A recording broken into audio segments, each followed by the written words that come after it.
ఫైనల్గా సిరాజ్ని RCB management ఎందుకు వదిలేసిందో confirm చేసేసింది. ఆర్సీబీ ట్రోఫీ గెలిచినా కూడా ఈ క్వశ్చన్ మీద చాలామంది క్లారిటీ లేదు. సోషల్ మీడియాలో క్రికెట్ గురించి స్పోర్ట్స్ గురించి వీడియోస్ చేసేవాళ్ళు చాలామంది చెప్పారు సిరాజ్ని అందుకే వదిలేసి ఉండొచ్చేమో అని. ఇవన్నీ ఊహాగానాలే. సో ఇది రీజన్ అయి ఉండొచ్చని అందరూ చెప్పారు. సో ఎవరి ఒపీనియన్ వాళ్ళు చెప్పారు. కానీ ఆర్సీబీ మేనేజ్మెంట్ ఇప్పటి వరకు కూడా ఆ ఒపీనియన్ చెప్పలేదు. కానీ ఇవన్నిటికీ చెక్ పెడుతూ ఆర్సీబీ మేనేజ్మెంట్ సిరాజ్ని ఎందుకు వదిలేసిందో కన్ఫర్మ్ చేసేసింది గైస్. సో ఎందుకు వదిలేసిందో ఈ వీడియోలో చెప్తాను. చాలా సింపుల్గా ఉంటుంది వీడియో. సో వీడియో కానీ మీకు నచ్చితే ఖచ్చితంగా లైక్ చేయండి. కింద హై బటన్ ప్రెస్ చేయండి లైక్ చేయగానే. అలాగే ఛానల్ ఇప్పుడే సబ్స్క్రైబ్ చేసుకోండి. సో ఎందుకు వదిలేసిందంటే సిరాజు డెత్ బౌలింగ్ చేయలేడు అనే మెన్షన్ చేసింది. కానీ క్లారిటీగా చెప్పాల. ఎలా చెప్పిందంటే సిరాజ్ కొత్త బాల్తో బాగా స్వింగ్ చేయగలడు, పాత బాల్తో స్వింగ్ చేయలేడు, పాత బాల్తో డెత్ బౌలింగ్ చేయలేడు అని ఇండైరెక్ట్గా చెప్పింది. సో మేమైతే భువనేశ్వర్ని తీసుకోవాలనుకున్నాం. భువనేశ్వర్ కొత్త బాల్తో బాగా స్వింగ్ చేస్తాడు, అలాగే నక్కుల్ బాల్స్ బాగా ఎగ్జిక్యూట్ చేస్తాడు, స్లోవర్ బాల్స్ బాగా ఎగ్జిక్యూట్ చేస్తాడు. భువనేశ్వర్కి సిరాజ్ ఉన్నంత స్పీడ్ లేకపోయినా కూడా యార్కర్స్ కూడా బాగా వేస్తాడనేది క్లియర్గా చెప్పింది. సో దీన్ని బట్టి మనం అర్థం చేసుకోవచ్చు. ఇంకా అర్థం కాదు, క్లారిటీ వచ్చేస్తుంటుంది మన అందరికీ. ఏంటంటే సిరాజ్ డెత్ బౌలింగ్లో రన్స్ లీక్ చేస్తాడు.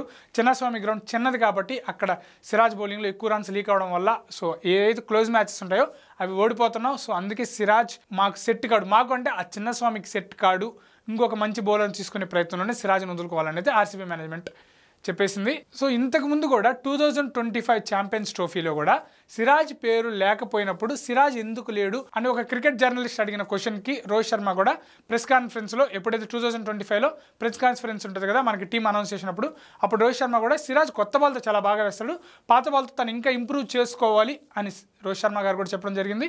సో దీన్ని నేను కూడా ఏకీభవిస్తాను. సిరాజ్ కొత్త బాల్తో అద్భుతంగా వేస్తాడు, కానీ డెత్లో అయితే రన్స్ లీక్ చేస్తూ ఉంటాడు. సో దాని మీద సిరాజ్ వర్కౌట్ చేస్తూ ఉన్నాడు. బట్ సిరాజ్ని ఇక్కడ తక్కువ చేయడం కాదు, తన స్కిల్ ఇంతకు ముందు కంటే ఇప్పుడు చాలా బాగా ఇంప్రూవ్ అయింది. సో ఈ స్కిల్ కూడా ఇంప్రూవ్ చేసుకొని తనైతే అద్భుతంగా వేస్తాడని మనం కోరుకుందాం. సో వేస్తాడు, దాంట్లో డౌట్ లేదు.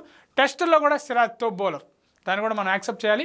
అలాగే ఇక్కడ భువనేశ్వర్తో పాటు హేజిల్వుడ్, యష్ దయాల్ లాంటి బౌలర్లు కూడా వాళ్ళు ఉన్నారు కాబట్టి సిరాజ్ ఉంటే ఇంకా ఆ బడ్జెట్ ఇవన్నీ సెట్ కాదు కాబట్టి వదిలేశారు. యష్ దయాల్ కూడా అద్భుతంగా డెత్ బౌలింగ్ బాగా చేశాడు స్లోవర్ బాల్స్తో. చెన్నైతో జరిగిన మ్యాచ్లో కూడా అద్భుతంగా వేశాడు ఏదైతే లీగ్ మ్యాచ్లో. అలాగే హేజిల్వుడ్ గురించి మనం ఎంత తక్కువ చెప్పుకుంటే అంత బెటర్. చాలా మ్యాచెస్ వీళ్ళు ఈ బౌలింగ్తోనే ఆర్సీబీకి కంబ్యాక్ చేయించగలిగారు. సో ఆ పాయింట్ల వల్లే ఆర్సీబీ టాప్ 2లో క్వాలిఫై అయింది, అలాగే ట్రోఫీ కూడా గెలిచింది. సో దీనివల్లే సిరాజ్ని వదులుకుందాం అనేది ఆర్సీబీ మేనేజ్మెంట్ చెప్పింది. సో నేనైతే ఈ పాయింట్కి ఆర్సీబీ మేనేజ్మెంట్తో ఏకీభవిస్తున్నాను. వాళ్ళైతే కరెక్టే చేశారంటున్నాను. సో మీరేమంటారు, సిరాజ్ని వదులుకోవడం తప్పంటారా? సో మీరు ఎవరైనా ఆర్సీబీ ఫ్యాన్స్ చూస్తున్నా, క్రికెట్ ఫ్యాన్స్ చూస్తున్నా, సో దీని గురించి అయితే మీరైతే కామెంట్లో తెలియజేయండి. సో నేనైతే దీనికి ఏకీభవిస్తున్నాను. మీరు ఏకీభవిస్తున్నారా లేదా కామెంట్లో తెలియజేయండి గైస్. ఉంటాను, బాయ్, థ్యాంక్స్.